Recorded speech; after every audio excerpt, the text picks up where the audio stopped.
Bon les amis, petite vidéo foire aux questions. Comme vous pouvez le constater, je suis dans l'avion, je me rends à Bangkok. Du coup, on se retrouve là-bas pour la vidéo foire aux questions, juste après l'intro.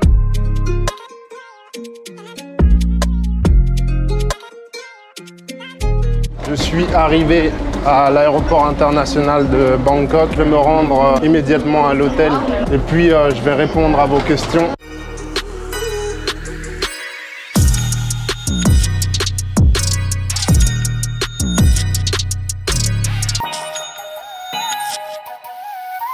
Ok les amis, là je viens d'arriver dans ma chambre d'hôtel, je vais me poser tranquillement et je vais répondre à toutes vos questions. Cette vidéo se déroulera en 2 ou 3 parties. Malheureusement, je n'ai pas le temps de répondre à toutes vos questions en une seule vidéo car il y en a énormément et j'ai beaucoup de choses à faire à Bangkok. Donc je vais répondre à 10 questions dans cette vidéo et je sortirai probablement une deuxième voire une troisième vidéo pour répondre à la suite des questions.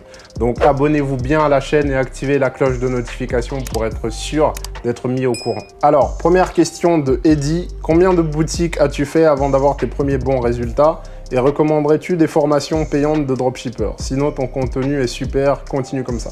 Merci beaucoup Eddie par rapport à ton commentaire, ça fait super plaisir.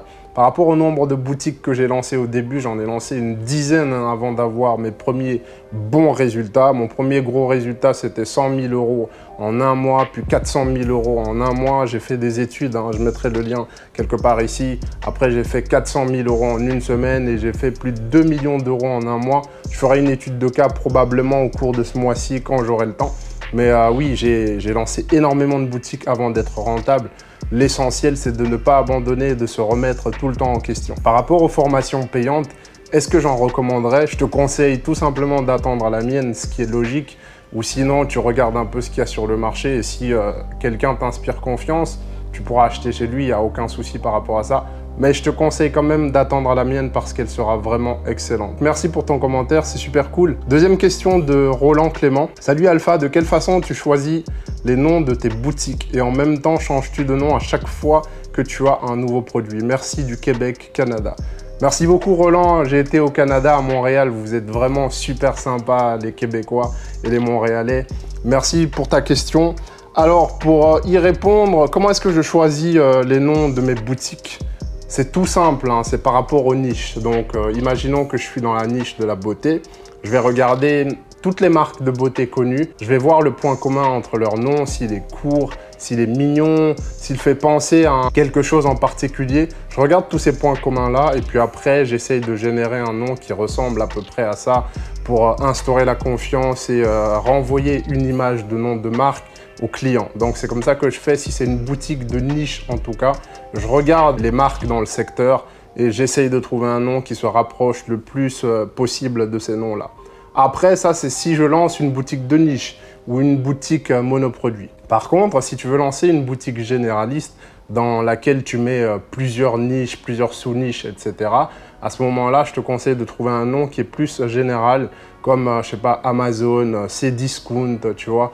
Il y a un site qui s'appelle Flash Vente aussi. Tu as beaucoup de noms comme ça que tu peux trouver qui sont généralistes et qui passent partout. Donc, essaye de voir par rapport à ça si c'est un shop généraliste que tu lances, si c'est un shop monoproduit ou un shop de niche. Ça changera en fonction de ça. Alors, troisième question de Junior. Salut, j'aimerais savoir si c'est obligatoire de créer une société offshore avant de lancer ta première boutique quand on est en France. Merci. Évidemment, je te conseille de créer plutôt ta société avant de lancer quoi que ce soit. C'est la légalité. N'essaie pas d'aller au-delà de la légalité ou de contourner la légalité, je te conseille vraiment pas.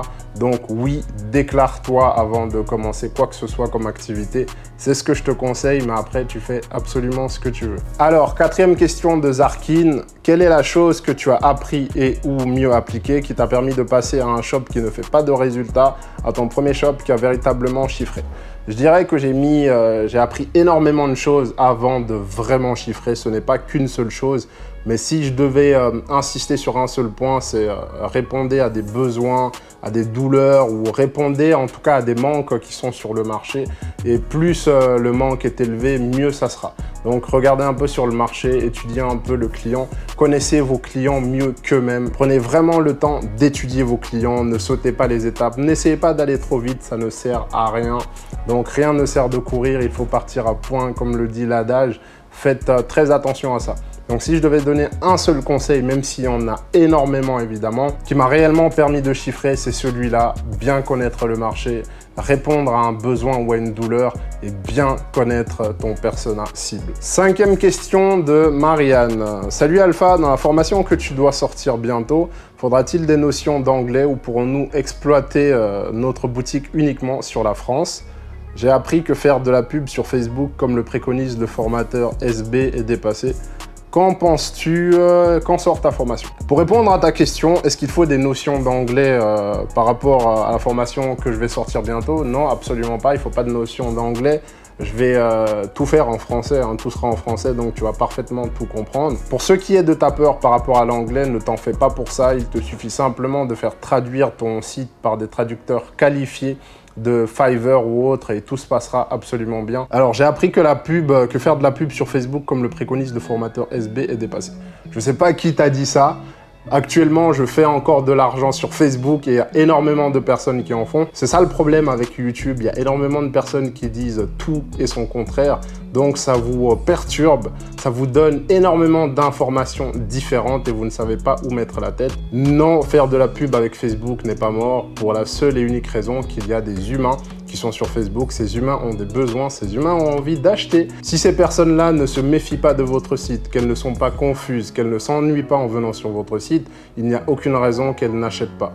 Donc la personne qui a dit ça, elle raconte tout simplement des conneries. Si une source de trafic te permet de faire de l'argent, utilise-la. Personnellement, j'utilise Facebook, Google, Pinterest. J'essaie d'utiliser le maximum de sources de trafic possible, mais ma source de trafic principale, c'est bien évidemment Facebook. Ça m'a rapporté beaucoup d'argent et ça continue à m'en rapporter. 6e question de The Rivera.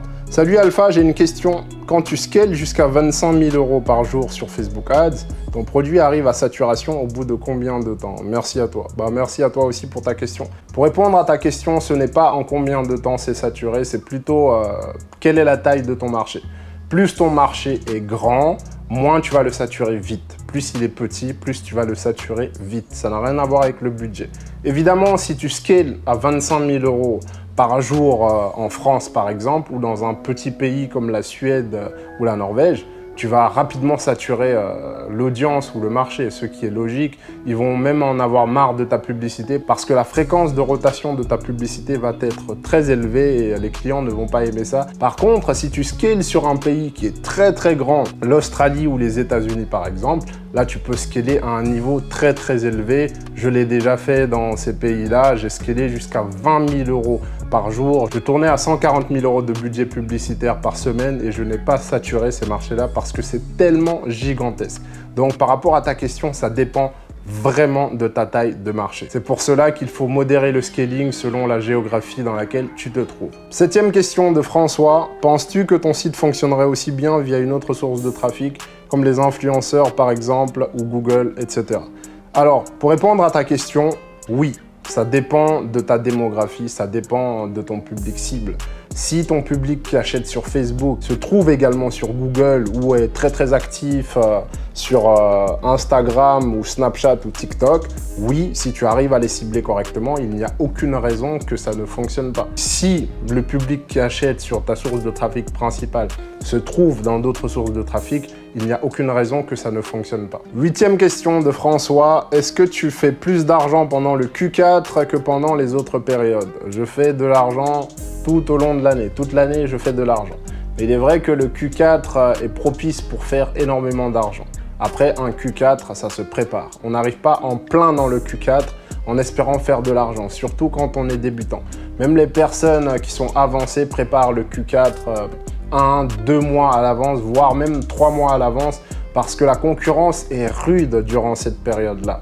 Donc il faut faire très gaffe. Si vous êtes des débutants ou que vous n'êtes pas préparé au Q4, que vous souhaitez arriver uniquement pendant le Q4 pour tout exploser, que vous n'avez pas de shop qui tourne avant ou quoi, vous allez vraiment galérer. Probablement galérer en tout cas parce que pendant le Q4, la concurrence est tellement féroce que les CPM explosent, les coûts par clic explosent. Il n'y a que les meilleurs qui mangent la part du gâteau pendant le Q4. Mais oui, c'est possible de faire énormément d'argent pendant le Q4, mais c'est aussi possible de faire énormément d'argent hors Q4. Neuvième question de Al plus Money, est-ce que le drop marche toujours en France? Oui, le drop marche toujours en France. Il ne faut pas différencier le dropshipping du e-commerce, même s'il y a énormément de personnes qui font cette erreur. Le dropshipping, c'est de l'e-commerce. À partir du moment où on vend sur Internet des produits à des clients, ça s'appelle de l'e-commerce.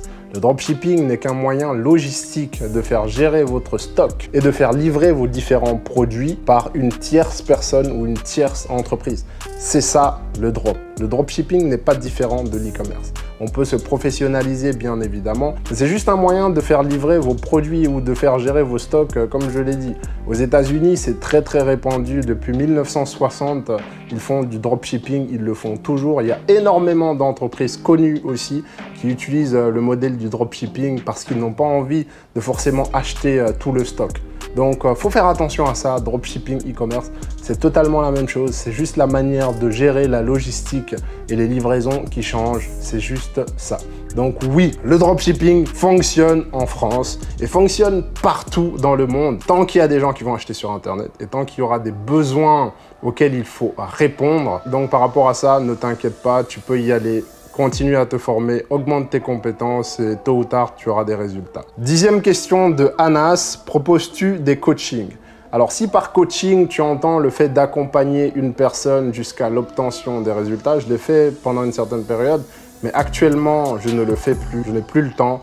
Et le fait d'échanger mon temps contre de l'argent ne m'intéresse plus. Je préfère me concentrer sur mes shops parce que ça me rapporte beaucoup plus d'argent. Mais par contre, ce que je peux proposer avec mon équipe, c'est faire des coaching calls de 30 minutes à 1 heure. Je vais le mettre en place. Là, nous sommes occupés à travailler sur un site internet, sur une formation, etc.